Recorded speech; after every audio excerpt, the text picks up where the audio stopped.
Dear student, आज हम English chapter में पार्ट्स ऑफ स्पीच के बारे में पढ़ेंगे, यानी कि बेसिक पार्ट ऑफ स्पीच। व्याकरण में अगर हम ग्रामर की बात करें तो पार्ट्स ऑफ स्पीच में हम नाउन, प्रोनाउन, डिटर्मिनर, एडवर्ब्स आदि को पढ़ते हैं। तो आज हम क्लास शुरू करेंगे। क्लास में आज का पहला हमारा टॉपिक रहेगा नाउन। प्यारे बच्चों, जैसा आपने हिंदी में पढ़ा हुआ है कि नाउन किसी नाम को संज्ञा कहते हैं। नाउन को हम बेसिक हिंदी में क्या कहते हैं? संज्ञा। अगर हम इसे परिभाषित करें, इंग्लिश के रूप में इसे परिभाषित करें तो noun name of a person, किसी व्यक्ति का नाम, name of a person, animal, चाहे वो किसी व्यक्ति का नाम हो सकता है या फिर किसी जानवर का नाम हो सकता है, और प्लेस, किसी स्थान का नाम हो सकता है, थिंग, किसी वस्तु का नाम हो सकता है, क्वालिटी, कोई गुण का नाम हो सकता है, आइडिया, कोई विचार हो सकता है, या कोई एक्टिविटी या फिर कोई क्रियाकलाप का नाम हो सकता है, या फिर कोई फीलिंग, कोई भाव भी हो सकता है, भावना भी हो सकता है। यानी कि हम सीधे तौर पे समझें तो नाउन किसी व्यक्ति का, जानवर का, स्थान का, वस्तु का आदि का नाम हो सकता है। इन शॉर्ट हम कहें तो किसी भी नाम को हम संज्ञा कह सकते हैं। आगे बढ़ते हैं। और नाउन कैन बी सिंगुलर और प्लूरल। प्यारे बच्चों, ध्यान दें कि कोई भी नाउन एक वचन और बहुवचन में हो सकता है। और नाउन कैन बी सिंगुलर और प्लूरल, यानी कि कोई भी संज्ञा, कोई भी नाउन एक वचन सिंगुलर में भी हो सकती है और प्लूरल में भी हो सकती है। यानी कि नाउन कैन बी सिंगुलर और प्लूरल। तो इसकी डेफिनेशन आपको पता लग गई कि भाई किसी संज्ञा या नाउन, किसी के नाम को संज्ञा या नाउन की संज्ञा दे सकते हैं। यानी कि नेम ऑफ ए पर्सन, चाहे वो व्यक्ति का नाम हो जैसे राम, मोहन, सीता। एनिमल, किसी जानवर का नाम हो सकता है, गाय, बैल। प्लेस, स्थान का नाम हो सकता है। इस प्रकार के नामों को हम नाउन कहते हैं। डियर स्टूडेंट, आगे हम इसे विथ एग्जाम्पल एक्सप्लेन करेंगे। देखो कैसे, जैसे एग्जाम्पल नंबर 1 दिया हुआ है, this book is filled with horror stories. यह किताब भयानक कहानियों से भरी हुई है। ये हॉरर स्टोरी, हॉरर यानी भयानक, डरावनी कहानियों से भरी हुई है। यहाँ पे मैंने बुक के नीचे अंडरलाइन किया है, this book is filled with horror story, यानी कि यह किताब भयानक, डरावनी स्टोरी से या कहानियों से भरी हुई है। तो यहाँ देखिए डियर स्टूडेंट्स कि यहाँ पर किताब है। क्या है? किताब, किसी वस्तु का नाम है। तो यहाँ पर जो बुक के नीचे मैंने अंडरलाइन किया है, तो यहाँ पे आया हुआ बुक शब्द ये दर्शाता है कि बुक एक नाउन है। अगर एग्जाम में आपको इस प्रकार का कोई सेंटेंस मिल जाए और उस सेंटेंस के नीचे अंडरलाइन की हुई है और आपको बोल दिया जाए कि identify the part of speech in this sentence, इस सेंटेंस में आप पार्ट ऑफ स्पीच का पता लगाओ, तो आपको क्या करना रहेगा? आपको पार्ट ऑफ स्पीच में इसे बुक को देखेंगे आप कि book is a name of a thing, यह किसी वस्तु का नाम है, इसलिए हम इसे क्या कहेंगे? It's a noun, it's a noun, यह एक संज्ञा है। इसी प्रकार एग्जाम्पल नंबर 2 समझे। एग्जाम्पल नंबर 2 कहता है, प्लीज लाइट द फायर, कृपया आग जलाओ, कृपया आग जलाओ। इस प्रकार का सेंटेंस जो एक क्या कह रहा है कि आग को जलाना है। यहाँ पे जलाना तो है, लेकिन किसको? आग को। ये क्या हो गया? प्लीज क्या है? लाइट बल्ब हो गई और जलाने की बात हो रही है, यानी कि आग को। तो आग क्या हो गया हमारा? नाउन। अगर फायर के नीचे अंडरलाइन की हुई है तो ये क्या है? किसी का नाम है, किसी वस्तु का, थिंग का नाम है, इसलिए इसको हम क्या कहेंगे? ये एक एक्टिविटी है आग जलाने का, और ये क्या है? एक नाउन है। इसी प्रकार एग्जांपल नंबर 3 देखें। I like T in the morning. मैं सुबह में चाय पसंद करता हूँ। यानी कि पसंद तो करता है, लेकिन किसको? एक ऑब्जेक्ट है, एक वस्तु का नाम है, और वो क्या है? टी। तो टी इसका क्या हो गया? नाउन। तो डियर स्टूडेंट, नाउन के बारे में हमने भली भांति पढ़ लिया है। एक बार पुनः रिपीट करूंगा कि किसी व्यक्ति, किसी जानवर, किसी स्थान, किसी वस्तु, किसी गुण, किसी विचार, किसी क्रिया, किसी की भावना आदि प्रकार के शब्द जो हमें सिंगुलर और प्लूरल दोनों हो सकते हैं, वो हम संज्ञा कहते हैं, नाउन कहते हैं। यानी कि आप किसी भी सेंटेंस में आए हुए नाउन यानी किसी नाम को देखकर आप उसको आइडेंटिफाई इजीली कर सकते हैं। तो ये तो हो गया हमारा नाउन। इसके बाद में art of basic part of speech में हमारा सेकंड जो चैप्टर रहेगा वो रहेगा आपके प्रोनाउन। क्या रहेगा? प्रोनाउन। इसको हम हिंदी में सर्वनाम कहते हैं। यानी कि अगर हम हिंदी की परिभाषा में देखें तो सर्वनाम वे शब्द होते हैं जो किसके स्थान पर आते हैं? संज्ञा के स्थान पर। इस लाइन को आप डीपली समझें तो आप ये जानेंगे कि a pronoun is a word. Pronoun वह शब्द होता है that takes the place of a noun. यानी कि संज्ञा के स्थान पर, a place of a noun, यानी कि संज्ञा के स्थान पर आने वाले शब्द। यानी कि प्रोनाउन वो शब्द होते हैं जो किसका स्थान ले लेते हैं? संज्ञा का। यानी कि ऊपर जो मैंने आपको पर्सन, नेम, प्लेस, थिंग्स आदि के जो नाम बताए थे ना, यानी कि उनका स्थान पर ये आएंगे और काम क्या करेंगे? जो संज्ञा ने किया है। यानी कि संज्ञा के स्थान पर काम आने वाले शब्द क्या कहलाते हैं? प्रोनाउन। इनको हिंदी में हम सर्वनाम के रूप में परिभाषित करते हैं। तो देखें इसकी डेफिनेशन को एक बार पुनः देखें।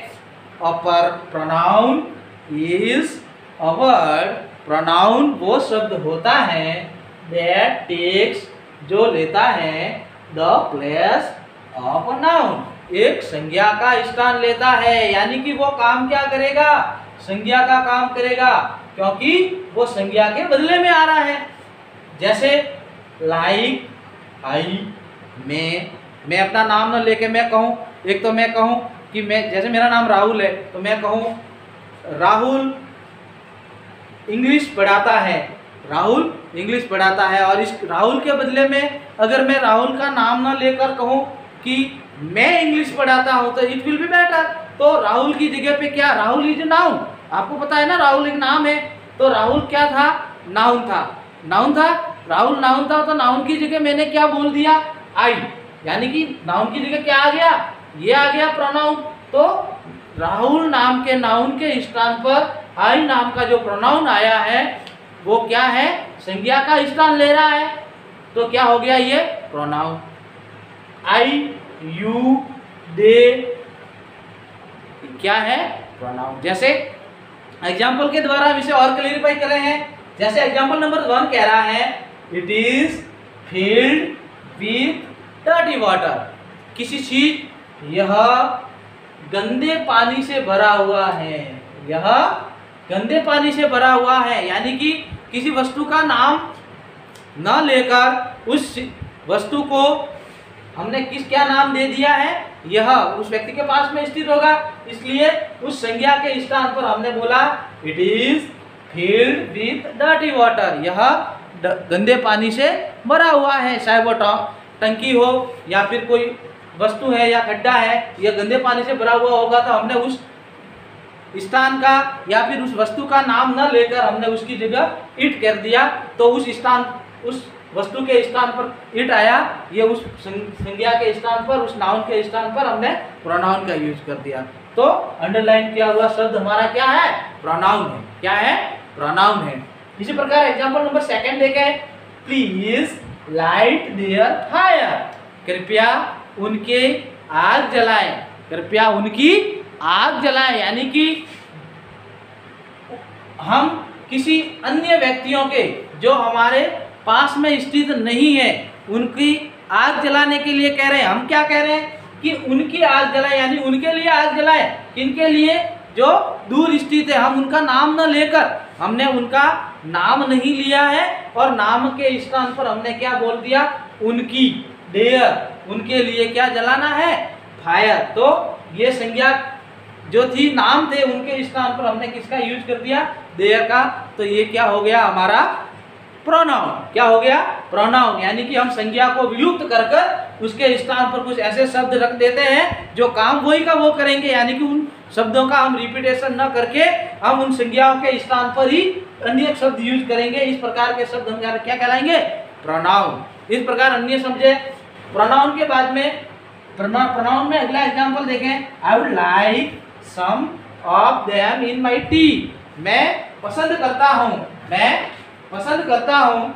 I would like some of them in my tea, यानी कि यहाँ पर भी देखें कि मैंने देम शब्द का यूज किया है। देम शब्द किसके लिए यूज किया है? जो नाउन थे। I would like some of them in my tea, उनमें से कुछ लोगों को। मैं यहाँ पे उन कुछ लोगों का नाम नहीं ले रहा हूँ, लेकिन मैंने उन कुछ लोगों के लिए क्या लगा दिया? देम। उनके हिंदी में क्या कहेंगे? उनको।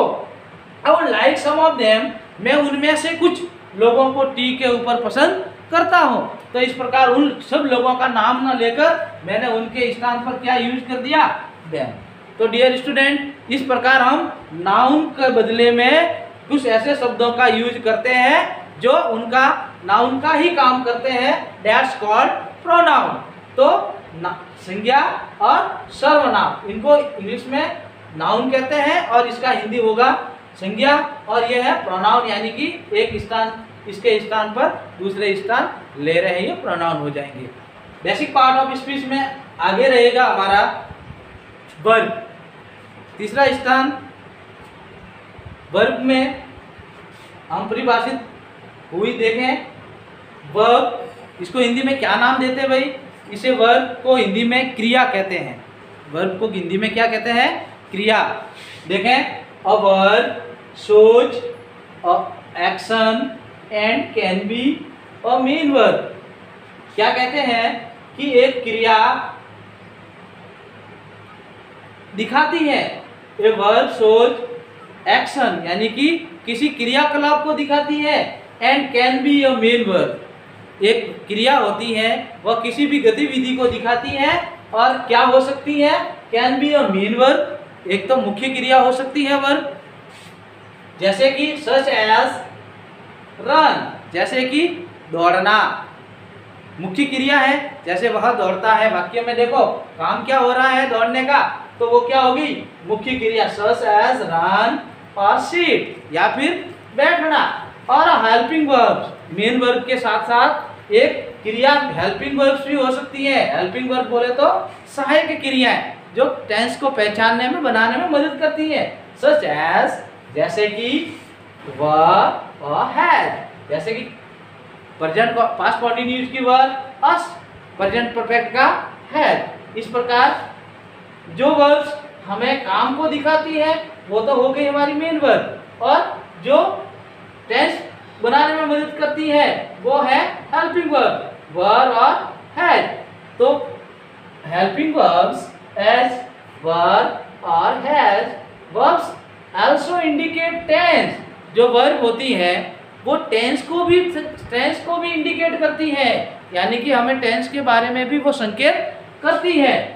एंड समटाइम्स, और कभी कभी, change their form to show past, और कभी कभी जो वर्ब होती है वो अपनी फॉर्म को बदल देती है। क्यों बदलती है? दिखाने के लिए, यानी कि क्रिया अपना रूप बदलती है। किस लिए? क्योंकि वो अपना रूप दिखाती है किस में? या तो पास्ट में दिखाती है, पास्ट, प्रेजेंट और फ्यूचर, यानी कि एक क्रिया भूतकाल में, वर्तमान काल में और भविष्य काल में अलग अलग अपना रूप दिखाती है। यानी कि क्रिया के अनेक रूप हो सकते हैं। वो वर्तमान में अलग दिखेगी, भूत में अलग दिखेगी और भविष्य में अलग दिखेगी। you will also find linking verbs। इसके अलावा मेन वर्ब और हेल्पिंग वर्ब के अलावा आपको वर्ब का तीसरा रूप देखने को मिल सकता है और उनको हम कहते हैं लिंकिंग वर्ब्स, यानी कि वे क्रियाएं, जैसे आपको देखो नाम से ही ये पता लग रहा है कि लिंकिंग का मतलब होता है जोड़ने वाली। यहाँ पे देखो हेल्पिंग का मतलब सहायता करने वाली। यहाँ पर भी मेन वर्ब यानी मुख्य कार्य यानी मुख्य क्रियाएं, और यहाँ पे हेल्पिंग वर्ब अब हमारी है लिंकिंग वर्ब। जैसा कि नाम से इसका स्पष्ट है कि भाई लिंकिंग वर्ब्स वे वर्ब्स होती हैं जो जोड़ने का कार्य करती हैं। कैसा काम करती है? जोड़ने का, यानी कि दो शब्दों को, वाक्यों को जोड़ने का काम करती है, यानी कि किसी वाक्य के कर्ता को उस वाक्य के शेष भाग से कनेक्ट करती है, लिंक करती है, इसलिए इसको हम क्या नाम देते हैं? Linking verbs. तो डेफिनेशन क्या कहती है? You will also find linking verbs which link the subject, जो जोड़ती हैं किसको? सब्जेक्ट को। Which link the subject to the rest of the sentence, यानी कि वाक्य के बचे हुए जो अन्य शेष भाग को अपने सब्जेक्ट से जोड़ती है, उनको हम लिंकिंग वर्ब्स कहते हैं। ये कैसी होती है? सच एज अपीयर, प्रकट हुआ, एंड सीम, दिखा या दिखता है। जैसे इसको एग्जांपल से समझे, यानी कि यहाँ पर अपीयर और सीम क्या है? लिंकिंग वर्ब्स है। जैसे देखें कैसे, जैसे सेंटेंस नंबर 1 वर्ब्स का एक एग्जांपल है, Mukesh and Manish walk through the woods. Mukesh और मनीष, यहाँ पे वुड्स का मतलब जंगल है, जंगल में से होकर गुजरे, वॉक थ्रू, यानी कि यहाँ पर काम क्या हुआ? जाने का। यहाँ पे देखो आप देख सकते हैं वॉक यानी चलना, जाना, और ये उसकी सेकंड और थर्ड फॉर्म दी हुई है। यहाँ पे सिंपल पास्ट है तो यहाँ पर सेकंड फॉर्म दी हुई है, Mukesh and Manish walk through the woods, यानी मुकेश और मनीष जंगल में से होकर गुजरे। तो यहाँ पर काम क्या हुआ? चलने का, जाने का काम हुआ। तो यहाँ पर यानी सेकंड फॉर्म के रूप में मेन वर्ब को क्या किया है? यहाँ पर हमने सेकंड फॉर्म का रूप दे दिया है और कार्य हुआ, इसके लिए हमने क्या क्या किया है? अंडरलाइन किया, यानी कि ये हमारी वर्ब्स हैं। इसी प्रकार सेकंड सेंटेंस में देखें, Yashpal has walked through these woods before. Yashpal है। नेक्स्ट सेंटेंस देखें, he appears excited to start this new adventure. वह दिखा, एक्साइटेड, वह उत्सुक दिखा, to start this new adventure, वह इस नए एडवेंचर को स्टार्ट करने के लिए क्या दिखा? एक्साइटेड। तो यहाँ पर हमने ही नाम का जो सब्जेक्ट है वो अपीयर शब्द से, यानी कि ये मेन वर्ब है, लेकिन ये कैसी वर्ब है? लिंकिंग वर्ब है। क्यों लिंकिंग वर्ब है? क्योंकि यह अपीयर हमें अन्य जो वाक्य का जो शेष भाग है इससे जोड़ने का कार्य करती है। जैसे ये अपीयर, वह दिखता है, लेकिन कैसे? एक्साइटेड, उत्सुक दिखता है तो स्टार्ट दिस न्यू एडवेंचर। तो डियर स्टूडेंट, आज हमने देखा कि वर्ब्स के तीन रूप में पहला हमने देखा मेन वर्ब का मतलब मुख्य क्रिया जो व्यक्ति के द्वारा कार्य को किया जाता है। उदाहरण में हमने देखा कि भाई रन यानी बैठना, दौड़ना, सीट यानी बैठना, रन यानी दौड़ना, और अन्य वर्ब्स भी देखी। इसके अलावा हमने देखा कि भाई ये जो वर्ब्स होती हैं ये टेंस के अनुसार बदलती रहती हैं, चाहे वो प्रेजेंट टेंस में हो, चाहे पास्ट में हो या फ्यूचर में हो, इनका अलग अलग रूप होता है। ये क्या करते हैं? किसी भी टेंस को पहचानने में मदद करती है, काम हो रहा है, हो गया है या होने वाला है, उसकी जानकारी देती है। इसके अलावा जो रेस्ट ऑफ सेंटेंस है, किसी सब्जेक्ट का रेस्ट ऑफ सेंटेंस के साथ जो लिंक बनाती है, जो उसको जोड़ने का कार्य करती है, उसके बारे में अतिरिक्त नॉलेज देती है, वो कहलाती है लिंकिंग वर्ब्स, यानी कि वो एक वाक्य को सब्जेक्ट से जोड़ती है। इसमें हमने देखा वॉक थी, हमारी मेन वर्ब थी, यहाँ पर वॉक के साथ में है